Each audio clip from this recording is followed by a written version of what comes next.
Dahil ayaw ko tantanan ng mga marketing agency, gawin ko na lang ay turuan ko kayo kung paano gumawa ng perfect ads na ikita napakadaming pera, akala mo hindi posible. Sa video na to, pag-uusapan lang natin is yung creative kasi wala tayong oras. Sample natin dito is yung kay Union Bank. Yung creatives, pwede mong hatiin sa apat na part. Sa headline, kung ano makikita ng tao na tingin mo makakuha ng attention nila at mapapatigil sila sa pag-scroll. Usually, benefit to ng produkto mo na binibenta. Subheader, support lang yun ng headline. Visual, picture, or video kasi yung mga tao minsan hindi marunong magbasa. Call to actions, kung anong action yung gusto mong gawin ng tao na nakikita ng ad mo.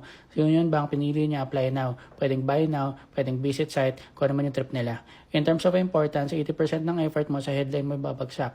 15% sa call to action at 2.5% sa natitirang dalawa. By the way, opinion ko lang to, so kung ayaw mo maniwala, bahala ka sa buhay mo. Ngayon, ang goal mo nga is makakuha ng attention sa headline pa lang. Ang metric mo dito para malaman mo if palapit ka na sa goal mo is click-through rate o yung dami ng tao na kiklik sa ad mo. Ngayon, gagawa ka ng multiple variation.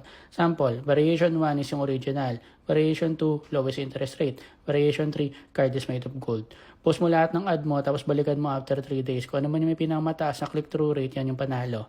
Last step, kung ano man yung ginawa mo sa headline, gawin mo rin sa lahat ng parts ng creatives mo. Kung ano man yung manalo sa bawat part ng creative, combine mo lang lahat at meron ka ng perfect ad. Good luck!